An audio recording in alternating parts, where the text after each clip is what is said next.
So what is going on, my fellow champions in a row? It's Apache here, and today me and Checkmate are going to start the first map in the Paladins Maps Explained series. Today we're going to be going over Ascension Peak.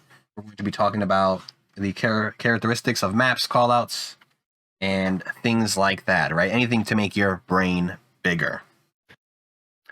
I would say, I think Ascension Peak is a pretty big map, but it's like deceptively big. So it's like, it's a big map that feels like a medium-sized map. The chokes are very condensed, right? Everything kind of feels kind of close. But in our reality, I feel like it's very long. I feel like the one thing this map brings that a lot of maps don't bring, I feel like the only other map that can compare would be Bazaar. But the objective is so big. And when the objective is so big like this, right, it gives the main tank a lot more room to play with, right? So and most times, as you guys look at the point, that circle that's in the middle, that would be the objective, and the main tanks would have to fight based off of that circle. But it's not on this map, right? It's a big rectangle, so the main tank can play in the middle. The main tank can play behind the statues, things like that. So what that really causes, and this is the reason why I'm not the biggest fan of this map, is that ideally you can have a worse main tank matchup. You can have something that's not really a main tank, and you can contest almost as well as a decent main tank, because you just have so much space to work with. You don't have to be in a small circle and have to box it out with them. You can sit back, you can poke, right? I've experimented with some weird tanks on this map. I've definitely played a few main tank ruckus games on this. I wouldn't recommend it, but yeah, it definitely makes some tanks that might not be as strong as a main tank feel a lot stronger. And that will also apply to if the enemy main tank is just a stronger main tank. It will be a lot harder for that main tank to exploit your mistakes, since you can kind of play the range game. And since it's so open, if they try to close that gap, it will kind of allow your team to get a lot of angles on that main tank. You pointed out about the statues in the point, and this is something different than all the other maps. Maybe the only map I can think of is Bazaar, which has a big statue in the middle as well. Yeah. Which you can easily hide behind and play the poke game. Yeah. And you can basically block the line of sight of someone like Kenessa or Leon or something sitting in the back. Does it make a difference in the play style?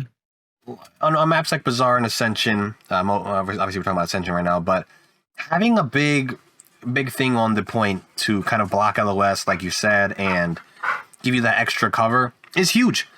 Because as a main tank, it allows you to contest the point a little bit longer, because I like to talk a lot of times in my VOD reviews about like resource management, right? So for the most part, you got three big resources, right? You got natural cover, you have your health bar, and you have your cooldowns, right?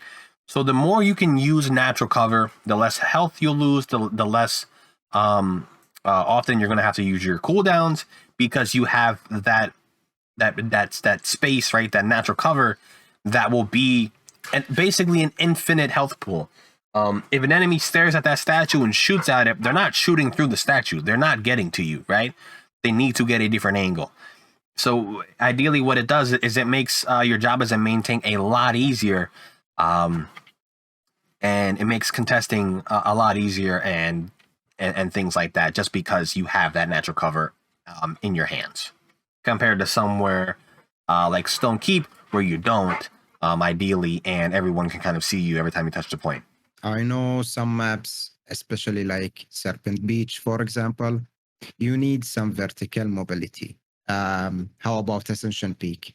On Ascension Peak, I don't really think it's that important. It's nice to have, I would say, maybe on pushes. But for the most part, I don't really think vertical mobility does too much on this map. This map is very flat. The point would probably be like the lowest point of the map, and then you go up a hill and stuff, right? And so like it kind of like dips in.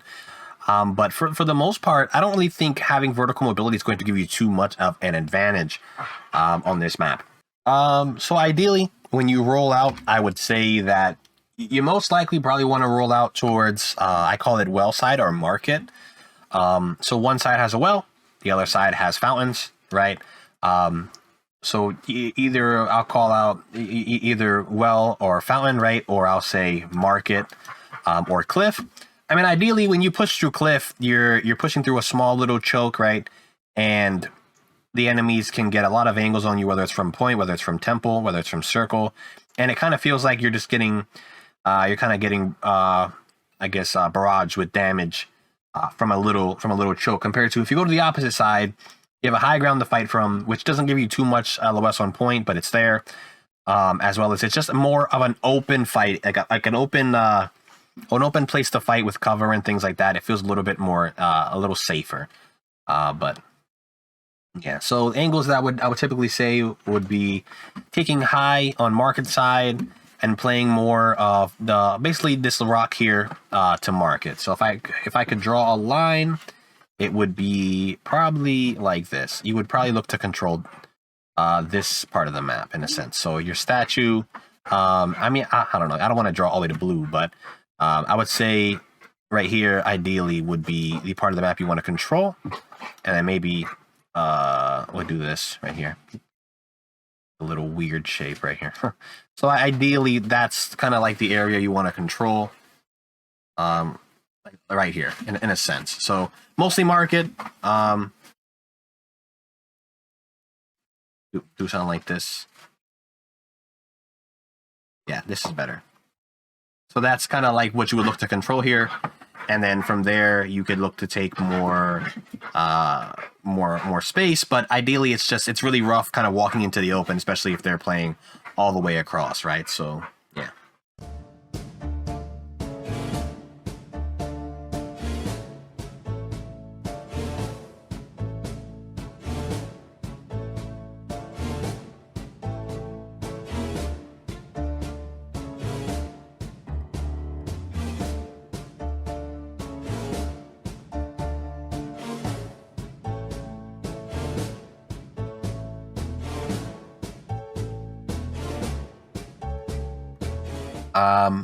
When it comes to, mid fights, right, rolling out and positioning, it's really going to depend on what side you want to control.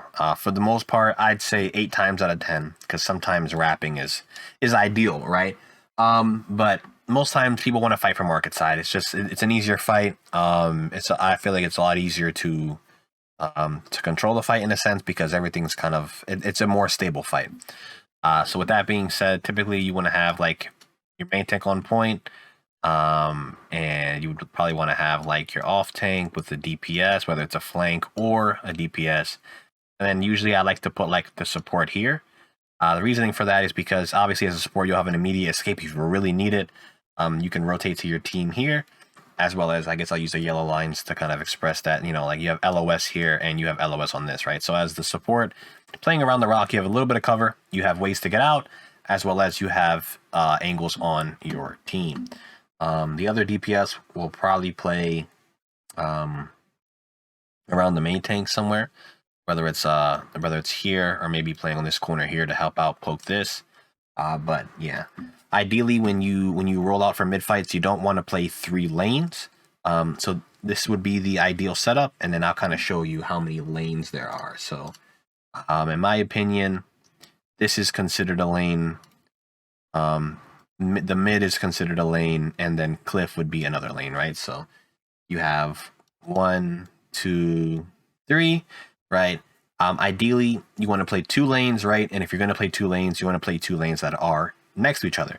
So you don't want to play 1 and 3, because then you guys are so split that it's hard to kind of put the resources into your team. The only time that I would say playing 3 lanes is really okay is if you have one person going on a solo mission that's looking to wrap really quickly, because they'll initially roll out somewhere, but they'll end up joining you in your lane, right? So ideally, if you have off lane here, main lane here, and then vice versa, if you have off lane here, main lane here, right?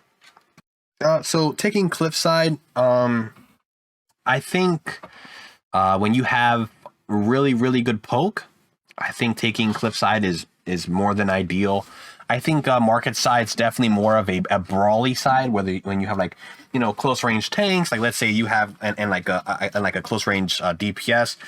So let's say you have like a bomb king and a Koa, right? Playing market side is very strong for that comp because it's really easy to control with how much, you know, like power you have up close and things like that. But let's say you have something like a Leon and a Canet or like a Canessa, right? You don't want to play market side. Playing up and close like that is kind of, you know, just asking for disaster because a bomb king is just going to 9 times out of 10 beat a Canessa up close, you know? So with that being said, you know, you would want to play cliffside. You know, you have very long lines of sight. This would be, I guess I could drill it out. You know, so for example, if Canessa is playing, you know, Temple, she has very long lines of sight in the sense of from here she can see all of this, she can see onto point, right? She has a few angles, and things like that, you know, so where she can play at her max advantage and ideally force the enemy to rotate around to pressure her out, which would ideally give her enough time to rotate somewhere else. So to make things short, play market side if you have a brawly comp, play cliff side if you're more I guess you could say passive / you have really good poke, right? So you're okay with taking that long range fight.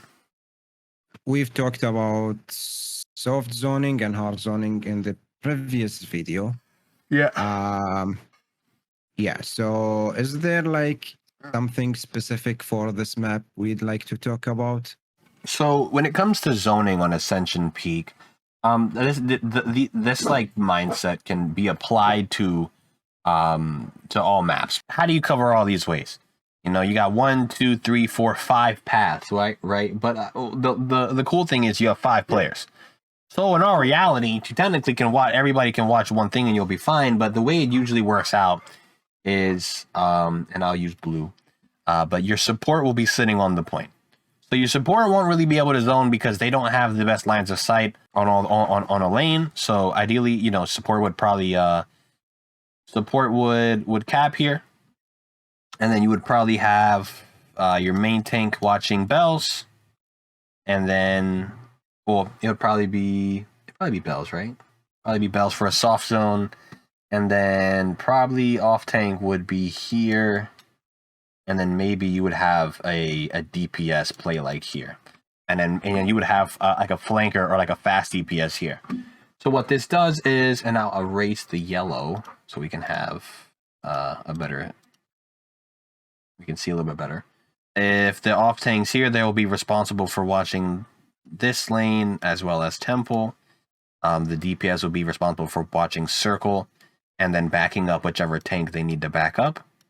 And then the main tank will be responsible for watching bells, and then the flanker will be responsible for watching this. So basically, everybody has their bases covered in a sense, right? So this would be a soft zone. So now for hard zones, obviously we're going to be a little bit deeper. I'd say the most ideal positions for a hard zone on this map would probably be, like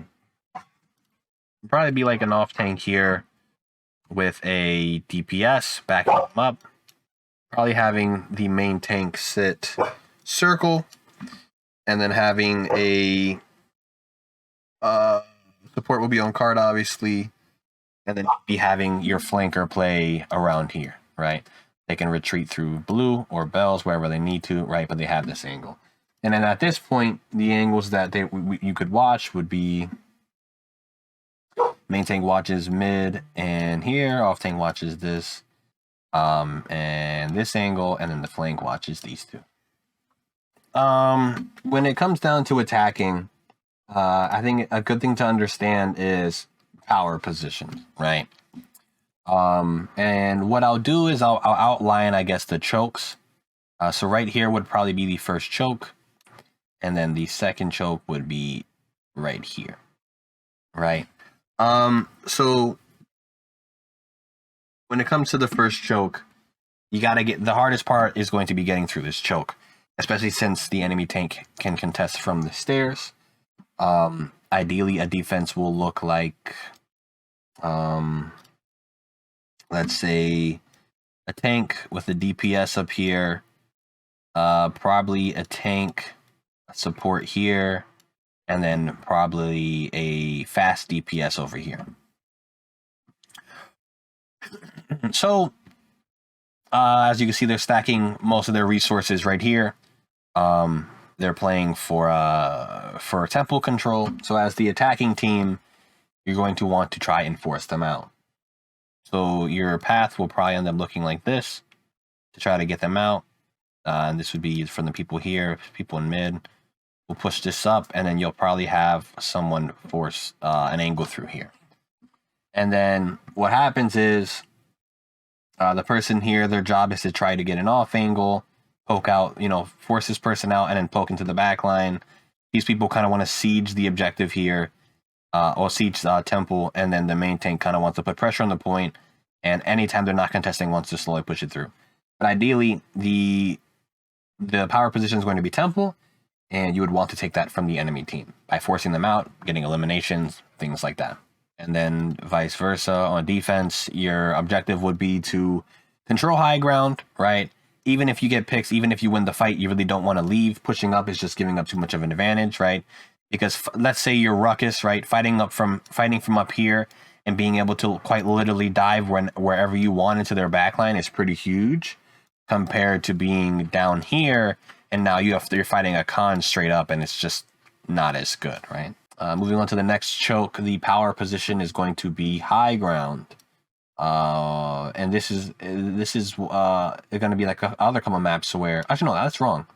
Power position is going to be OP. I lied. So this position right here is going to be very strong, and reasoning for that is this corner is very deep into the enemy backline, and there's no real way for the high ground to deal with you unless they peek over top and they have a very a good chance of getting shot from mid, right? So with that being said, when it comes to pushing this, you're going to want to have probably 2 in off lane here, probably your support playing somewhere around here, main tank playing here, and then you would either have a DPS play behind the tank, or if it's a fast DPS, you could probably have them playing alone in this lane looking for off angles. But the goal is to get to this corner right here so that your off tank can enable your DPS to kind of just free fire onto the enemy main tank to get angles and make it easier for your main tank to just win that fight. And then everything that applies on offense is basically going to apply on defense. You don't want to give up this corner. This corner is very strong for the reasons stated earlier. High ground will be really strong too, but obviously if you just sit on high, eventually you're going to get forced back into spawn or something. So it's good for poking, but this corner is just much more important. So you don't have to directly play on the corner, but by playing here and having your tank here and then like a tank here, maybe like a support here, and then maybe a DPS with that tank or something. But yeah, defending this corner is going to be very strong. Even though this could end up, being good as well, it's just a lot harder to get value out of this corner than it is to get value out of this corner, especially when your team is shading towards this side. So with Ascension Peak, probably comps that are better at poking will be more successful.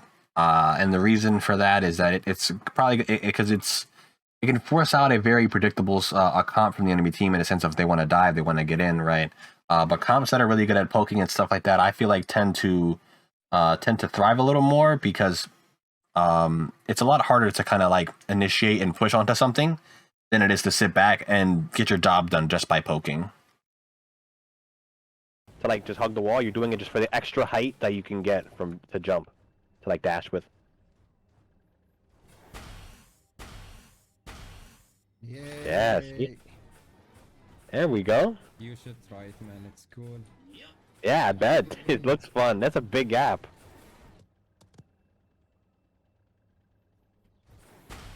Oops. I didn't see anything. Yeah, you didn't.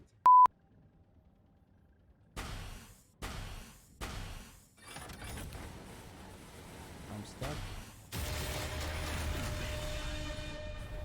Yeah, but like so like whether you like you go up there right and you wait for another dash and then you go in, or I mean that's probably roof abusing, so probably not legal in like a tournament setting. But like if you do it cleanly, it's legal, you know.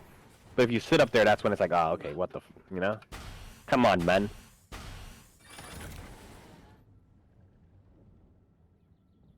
Hello? Fine. So 1, 2, 3. Yep, I did it. So I landed right here. Yeah. Yeah, so I have LOS on rock and this side of the temple.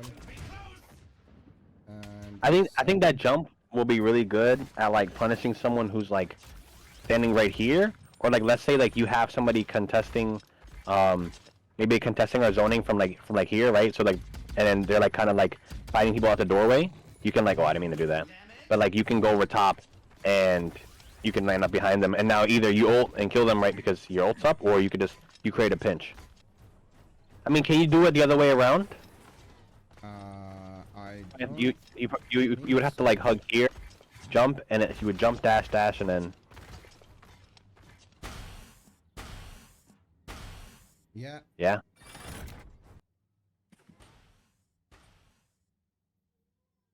Yeah, it's like throwing me off. So what about this corner here? You can get stuck in one of these corners. I'm not sure which one. All right, this is an interesting spot. Yeah, it's pretty crazy. And if you have Oh, yeah. that's OP. Yeah, as they're walking in, they can't really do nothing. So you have the barrels here. Okay. Invisible wall. Oh, I captured It's on all right. accident. I just can't stand on this corner for some reason. Probably invisible wall. Yeah. Okay. So Yeah. it's okay. So the barrel walls you can't. Yeah, so you can do it from there and there, but not from here. Gotcha. The only thing I know is my little specialty, the loop-de-loop. Yeah, let's see it. It's just like it's just this literally. The U-turn. Yeah. So I can like. So I think you can do it with the egg as well, right? Oh yeah. So I'll like dash through somebody, come back in them again, come back in them again, come back in them again. Well, not that, probably twice, because I'm running dash 5 on this build, but yeah. I mean, you can turn before you even get there because his turn radius is so slow. Mm-hmm. So I typically just like, probably like, so like the edges here, I probably like turn like here. Like people will try to do it here, and it's like when they mess up, I just turn a lot earlier. So I just like, so it's like dash, dash, dash, turn, dash, dash, dash, turn, dash, dash, dash, turn, turn. Oh, it ended, but yeah. Gotcha. Oh, and there's one more thing. It's right here. Before the timer runs out. But not many people know this, but like, you can walk on this edge right here. So like, instead of having to go through, you can just...